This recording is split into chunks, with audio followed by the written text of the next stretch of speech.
ഇന്ന് തന്നെ ഡൗൺലോഡ് ചെയ്യൂ. കാണൂ നിങ്ങളുടെ ഫേവറേറ്റ് ഷോസ്. അവര് ഞെട്ടുന്ന ഒരു സ്വീകരണം തന്നെ ശിവൻ അവർക്ക് കൊടുക്കും. അവരുടെ ജീവിതത്തിൽ അവർക്ക് കിട്ടാത്ത ഏറ്റവും വലിയ സ്വീകരണം അത് ഞാൻ കൊടുത്തിരിക്കും. കുറച്ചധികം പേരെ ഒന്നിച്ച് താമസിപ്പിച്ച് അവരുടേതായ ഒരു ഫോഴ്സ് അവിടെ ഉണ്ടാക്കിയെടുത്തിരിക്കുക മഹേന്ദ്രന്റെ പട്ടാളം. രാഷ്ട്രീയക്കാരും പോലീസ് സേനയിലെ ചില സുഹൃത്തുക്കളും മഹേന്ദ്രന് പാദസേവ ചെയ്യുന്നതിന്റെ ഒരു ഹുങ്കും ഇതിന് പിന്നിലുണ്ട് മാഡം. അയാൾക്ക് നമ്മുടെ ഇടയിലും ചാരന്മാരുണ്ട്. ഇല്ലെങ്കിൽ നമ്മുടെ നീക്കങ്ങളും മഹേന്ദ്രന്റെ ഓഫീസിലിരുന്ന് മനസ്സിലാക്കില്ലല്ലോ. അന്ന് ഇത്ര വേഗത്തില് ഗുണ്ടകൾ മാറി ആ വീടുകളിൽ രോഗികളായ സ്ത്രീകളായത്. അതാ ഞാൻ പറഞ്ഞത്, അയാൾക്ക് നമ്മുടെ ഇടയിലും ചാരന്മാരുണ്ടെന്ന്. എങ്കിൽ നമ്മൾ ഒരിക്കൽ കൂടി പരുത്തിക്കുന്നിലേക്ക് പോകുന്നു.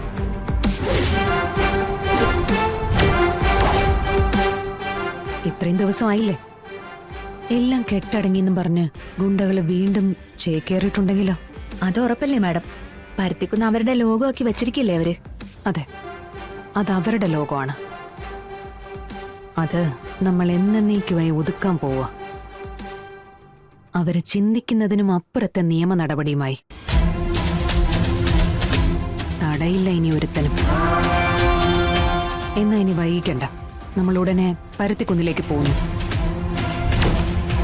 അവിടുത്തെ പുതിയ കളി എന്താണെന്ന് നോക്കാൻ.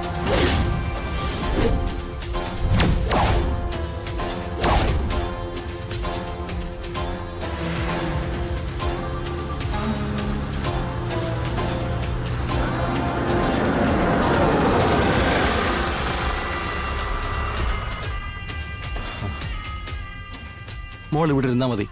ഞാൻ ടീച്ചറോട് പറഞ്ഞിട്ട് സത്യം വിളിച്ചോണ്ട് വരാം. അപ്പൊ നമ്മള് സത്യമ്മയുടെ വീട്ടിലാണോ പോകുന്ന വെച്ചാ?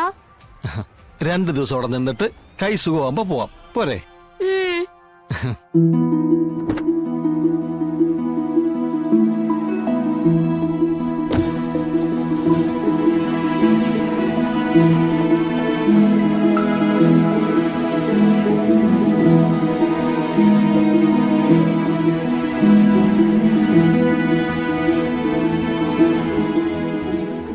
പപ്പിയെ കൊണ്ടുവന്ന രോഹിത്തങ്ങളെ കാറിലുണ്ട്.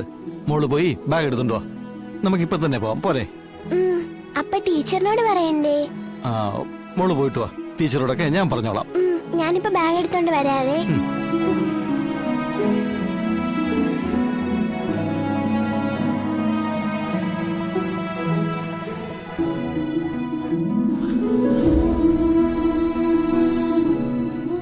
എന്താ ഡോക്ടർ എന്താ പറഞ്ഞേ?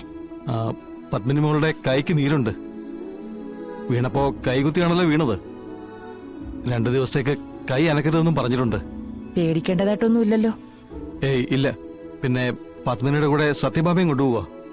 ശരി, കൊണ്ടുപോയിക്കോളൂ. അതെ, ഇനിയെങ്കിലും ഇതുപോലുള്ള കാര്യങ്ങൾ വരുമ്പോ കുറച്ചും കൂടി ഉത്തരവാദിത്തം കാണിക്കണം. അല്ലാതെ ഉത്തരവാദിത്തം ഇല്ലാതെ വെച്ചോണ്ടിരിക്കുകയല്ല ചെയ്യേണ്ടത്.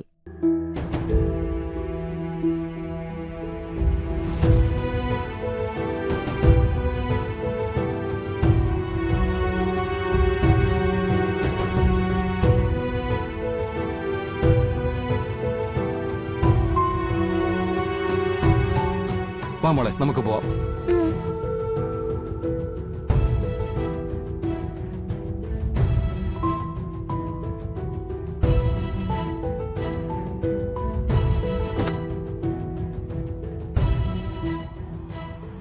പപ്പി കുഴപ്പമൊന്നുമില്ലല്ലോ? ഇല്ല സത്യേ, കുറച്ച് വേദനയുണ്ട്. പോവാം.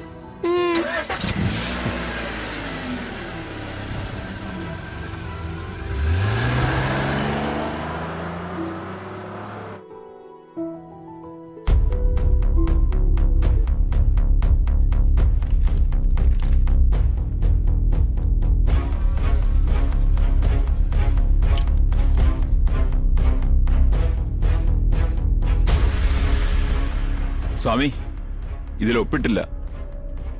ഇന്നിനി ഫണ്ട് പരിപാടികളിലൊന്നും ഒപ്പിടുന്നില്ല.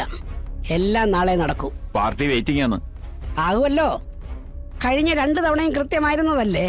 പിന്നെ ഇത്തവണ ഫണ്ട് ബ്ലോക്ക് ചെയ്യാൻ പറഞ്ഞിട്ടുണ്ടെങ്കിൽ അതിന് കൃത്യമായ കാരണവും ഉണ്ടാവും. ഞാനിപ്പോ എന്താ പറയേണ്ടത്? MD സ്ഥലത്തില്ലെന്നോ മറ്റേ പറ. ശരി സ്വാമി. ആ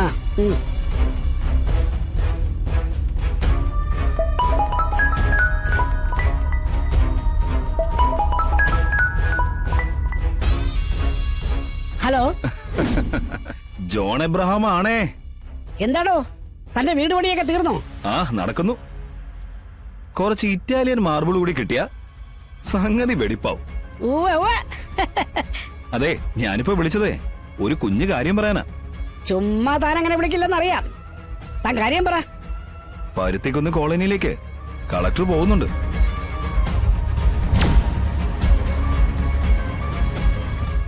എന്തോ അവിടെ ഒരു കുഴപ്പം നടക്കുന്നുണ്ട്.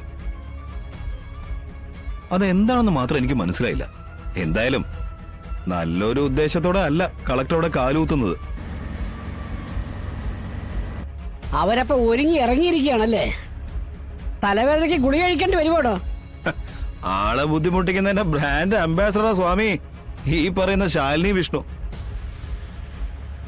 ഒരാള് പറഞ്ഞാലും കേൾക്കില്ല. കുറച്ച് IPS സുഹൃത്തുക്കളും കയ്യിലുണ്ട്. എന്നാ ശരി ജോണേ, ഞാൻ അവരുടെ വരവിന് കുറുകെ ഒരു തട വയ്ക്കാൻ പറ്റുമോ നോക്കട്ടെ.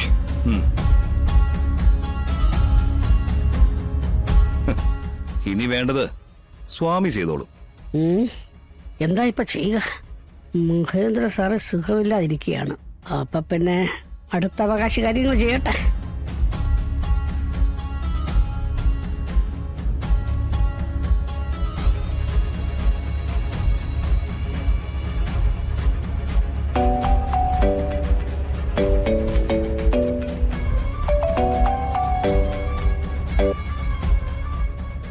എന്താ സ്വാമി? ശിവൻകുഞ്ഞെ, അച്ഛന് സുഖമില്ലാതിരിക്കുകയാണ്. അറിഞ്ഞ വിവരങ്ങളൊന്നും അറിയിക്കാനും പെട്ടെന്ന് പറ്റില്ല. വിവരങ്ങൾ എന്താണെന്ന് സ്വാമി പറഞ്ഞില്ല. കളക്ടർ ശാലിനി വിഷ്ണു എന്തൊക്കെയോ കൽപ്പിച്ചു കുട്ടി പരുത്തിക്കുന്നിലേക്ക് വരുന്നുണ്ടെന്ന്. വരവൊരു സുഖമുള്ള വരവല്ല. അതൊരു നല്ല കാര്യമല്ലേ സ്വാമി? ജില്ല ഭരിക്കുന്ന കളക്ടർ നമ്മളൊക്കെ താമസിക്കുന്ന സ്ഥലത്ത് വരിക എന്ന് പറഞ്ഞാ അതിന് പുണ്യം ചെയ്യണം. ഉദ്ഘാടന പ്രസംഗത്തിനോ നാടമുറിക്കാനോ അല്ല കളക്ടർ വരുന്നത്. എന്തിനായാലും ആ കാൽപാദങ്ങൾ നമ്മുടെ വിവാദ ഭൂമിയിൽ പതിക്കുന്നുണ്ടല്ലോ. സ്വാമി നോക്കിക്കോ, അവര് ഞെട്ടുന്ന ഒരു സ്വീകരണം തന്നെ ശിവൻ അവർക്ക് കൊടുക്കും. അവരുടെ ജീവിതത്തിൽ അവർക്ക് കിട്ടാത്ത ഏറ്റവും വലിയ സ്വീകരണം അത് ഞാൻ കൊടുത്തിരിക്കും. സ്വാമി വെച്ചോ.